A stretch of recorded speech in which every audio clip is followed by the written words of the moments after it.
With so many states passing their own version of the assault weapons ban that's out there, wouldn't it just be nice if a federal judge stepped up, slapped one of these down, put the roadmap out there of the constitutional issues and attacks and the weaknesses of these different assault weapon bans? So that's what we're going to be talking about today, where a judge did exactly that with the Protect Illinois Communities Act, or PICA, P-I-C-A, Protect Illinois Communities Act, which banned the sale, purchase, manufacture, delivery, importation, and possession of numerous types of firearms, magazines, attachments, modifications, stocks, and grips. Guys, this is going to be relevant for basically everyone, even if you live in a free state. Doesn't change the fact that DC could always come at you. So you may as well get educated. Guys, let's get into it.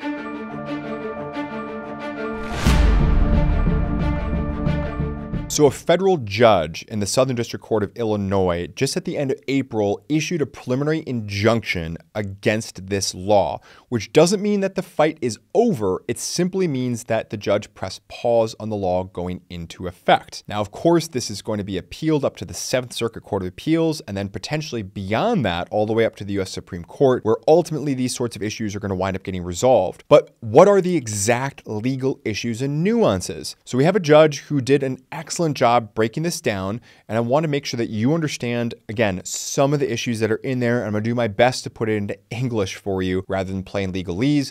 But if you are a masochist, feel free to check out the link to the 29-page decision below. He actually did a really good job of putting it itself in plain English. I'm going to be quoting from it heavily. So the judge starts out by saying that PICA seems to be written in spite of the clear directives from New York Rifle State Pistol Association v. Bruen, and as well as the Heller decision, not in conformity with them. What are we talking about? Bruen and Heller are the two U.S. Supreme Court decisions, Bruen, of course, from June of 2022, Heller from 2008, that have solidified a lot of what the gun rights and rules and laws are. So the judge just basically from the outset is saying, look, PICA has been written in spite of what these cases say, not in conformity with them. And he goes on to say, quote, whether well-intentioned, brilliant, or arrogant, no state may enact a law that denies its citizens rights that the Constitution guarantees them. Even legislation that may enjoy the support of the majority of its citizens must fail if it violates the constitutional rights of fellow citizens. That's extremely important. The media and all these other groups out there keep saying, oh, X percentage or Y percentage of people support this particular gun control or that particular gun control. Great. Irrelevant. Just because something is not popular, or maybe the reverse, it is popular, does not mean that we can take away a right. That is not what a right is. A right is something that you have that is inalienable. It may have limits, but within those limits, that is not something that can be taken away. If it could be taken away, it would not be a right. It would be a licensed privilege, and likely not worth the cheap plastic that the license was even printed on. Now, the standard for injunctive relief, because again, the court didn't strike down the law, they pressed pause and they granted an injunction. That injunction is going to be getting appealed, and on and on and on we go. So let's start with some of the law here, okay? And again, plain English. There's basically 4 things that they're going to have to show, although you could kind of break them down into 2. The 4 things are that the plaintiff, those are the good guys who are suing the law, are sometimes called the movant because they're the one moving for the injunction. The movement will suffer irreparable harm in the interim prior to the final resolution of the lawsuit. Number 2, there is no adequate remedy at law. Number 3, the movement has a reasonable likelihood of success on the merits. And then number 4, there's an interest balancing of harm to the plaintiff as well as to the public if the injunction is granted or not granted. So let's work through these one by one, and we're going to cover a lot of constitutional law on exactly these sort of issues in the process. So number 1 is we're talking about irreparable harm. Now, interim injunctive relief, that's again where the judge presses pause, is only available if a plaintiff will suffer irreparable harm before the final judgment is entered, which requires, quote, more than a mere possibility of harm, end quote. Now, the 7th Circuit has found irreparable harm when it cannot be prevented or fully rectified by the final judgment after trial. In other words, there is irreparable harm if, look, if we did the whole case and if basically, let's say the movement wins, the plaintiff wins, but there's something that cannot be fixed in the back end, that's irreparable harm. Interestingly enough, by the way, First Amendment cases have presumed irreparable harm in them. First Amendment, of course, governing freedom of speech, freedom of religion, that kind of stuff. So if the law or if the government passes some sort of law that regulates or seeks to regulate or to ban a First Amendment speech issue, it's presumed that there is immediate irreparable harm. And although the U.S. Supreme Court has not recognized such a presumption of irreparable harm in regards to the Second Amendment violations, it has emphasized that the Second Amendment and the constitutional right to bear arms for self-defense is not a, quote, second-class right subject to an entirely different body of rules than the other Bill of Rights guarantees, end quote. That's from New York Rifle State Pistol Association v. Bruen, by the way. And that's also actually citing to another case, the McDonald versus City of Chicago decision, another big case which came out back in 2010. So when a law is facially challenged under the Second Amendment, the form of the claim and the substance of the Second Amendment right creates a harm that is properly regarded as irreparable and having no adequate remedy of law, the judge says. And by the way, even if you do decide that there's no imputed irreparable harm. So even if you decide, you know what, Second Amendment, second class right, you can still find irreparable harm present. For example, Barnett, that's one of the many plaintiffs here, as well as Norman, another one of the many plaintiffs, are no longer able to purchase any firearms, attachment devices, magazines, or others that were banned under PICA, while of course different manufacturers as well as different stores are prohibited from manufacturing and selling any of the items banned under PICA. These harms are irreparable, the court finds, and are in direct violation of the Second Amendment right to keep and bear arms in self-defense. Now, the number two thing is there is no adequate remedy under law. There's really not much to talk about here. The law basically banned all this stuff, and without a preliminary injunctive relief, there's nothing that can be done otherwise. Number three, the movement has a reasonable likelihood of success on the merits. Okay, so now we're really getting into this. So in Heller, that's the 2008 Supreme Court case, which basically began all the modern analysis of this and solidified the right that it is an individual's right to keep and bear arms. So in Heller, the Supreme Court began its analysis by setting forth that the Constitution should be interpreted according to the principle that it was written to be understood by the normal and ordinary meaning of the words. This principle leads to an interpretation of the Second Amendment that contains two distinct clauses, the prefatory clause as well as the operative clause, along with things like, well, the word militia, and what do all those mean and so forth. Moving on, we're going to set that to the side. The Supreme Court in Bruen adopted a single-step test rooted in the Second Amendment's text as informed by history, their words, not mine, great words, under which the, quote, government must affirmatively prove that its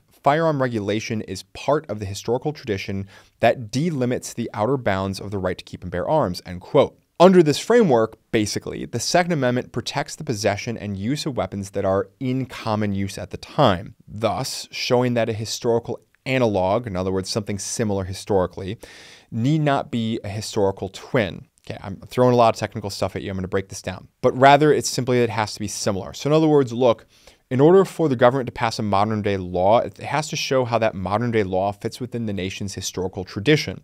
And to do so, they just need to find an analog, something similar to that existed in historical tradition, time and place. It doesn't have to be a historical twin, limiting, for instance, magazine size or something like that. And of course, relatively similar as a well-established and representative historical analog will pass constitutional muster, the court basically says. How do we break that down into English in court? There's two metrics to apply this. And I know I'm throwing a lot at you, but guys, it's a video. You can pause, you can rewind. There are two metrics to apply in undertaking the historical analog analysis according to the court. There's the how and the why the regulations burden the right to keep and bear arms. The Bruen Court noted that there's constitutional rights that are enshrined with the scope that they were understood to have when the people adopted them. And when it comes to interpreting the Constitution, not all history is created equal. I have a fantastic series that we're rolling out. We've already got multiple videos in it talking about the racist history of gun control, and the fact that the majority of all gun control laws originated in this country in the preceding colonies that, of course, came before the United States in the War for Revolution in 1776, were basically all racist in nature,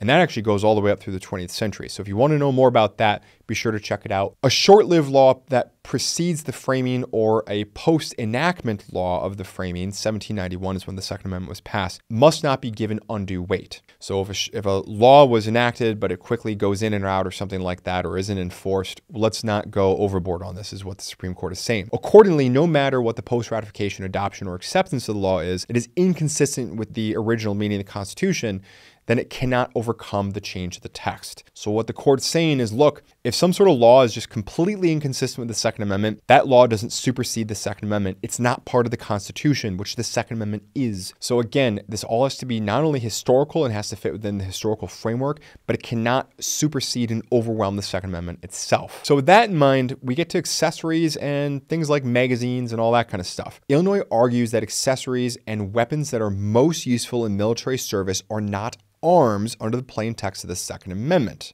Now, of course, PICA outlaws certain magazines based on size and all that kind of stuff. And the court did a great analysis of this. They say it is hard to imagine something more closely correlated to the right to use a firearm in self-defense than the ability to effectively load ammunition into the firearm. In other words, loading ammunition into the firearm is absolutely part of the firearm. And the Third Circuit, by the way, recognized the importance of this corollary and held that, quote, a magazine is an arm under the Second Amendment. That's the Association of New Jersey Rifle and Pistol Clubs versus Attorney General of New Jersey. That's a 2018 Third Circuit Court of Appeals decision. So that's number one. The Third Circuit Court of Appeals has already ruled that an accessory such as a magazine, absolutely part of the firearm, it's integral to the function of the firearm. But the court also goes on, and basically there's a bit of a gotcha moment, which we'll see if the government keeps repeating this mistake elsewhere. But the judge ordered an evidentiary hearing on this particular issue on whether or not to grant this, and Illinois put on an expert to talk about all this kind of stuff. And the judge wrote that further, the defendant's own expert defined, quote, high-capacity firearms, end quote, as handheld arms with a capacity greater than 10 rounds, recognizing the Illinois statute allows up to 15 rounds for handguns. The court says that the defendant's expert is clearly referencing magazines and incorporating such into their definition of what is a firearm. If defendant's own experts incorporates magazine capacity into the definition of what is a firearm, given his level of expertise, it would be unreasonable to expect the original public meaning of the plain text,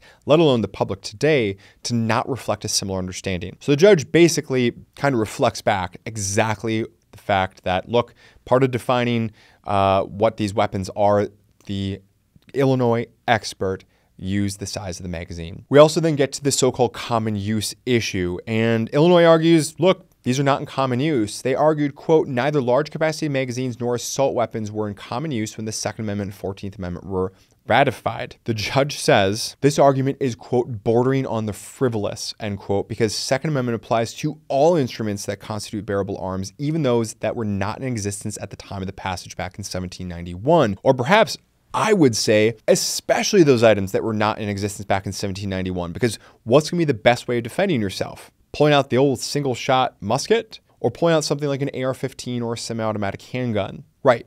What's going to be best for common defense? You tell me. And now, which one do you think the Second Amendment is going to apply to more? Right. You tell me. So the judge basically slaps that down right away.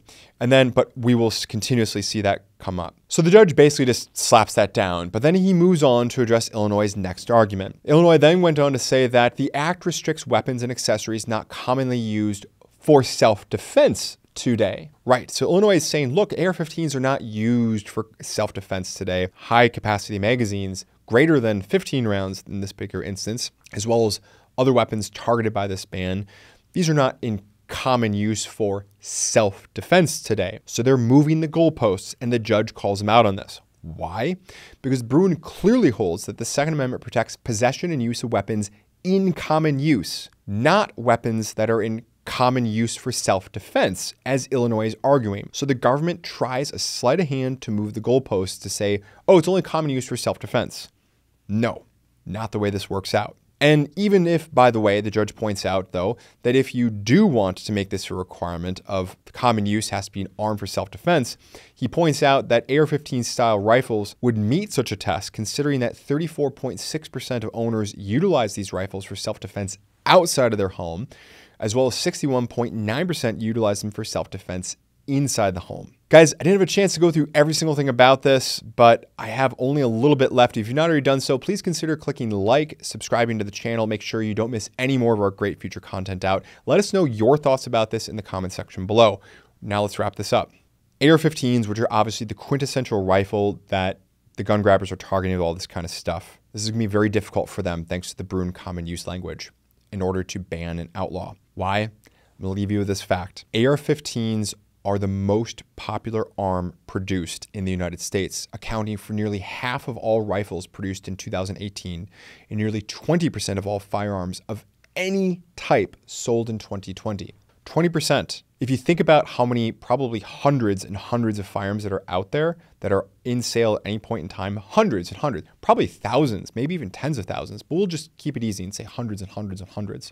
You've got one firearm that accounts for 20%. That's going to be so far in common use. If that doesn't count as common use, nothing counts as common use. Guys, hopefully you got something out of this video. As always, thank you very much for sticking around to the end, and we will see you in the next one. Thanks for sticking around to the end of the video. If you enjoyed this one, please feel free to check out some of our other great content, and we'll see you in the next one.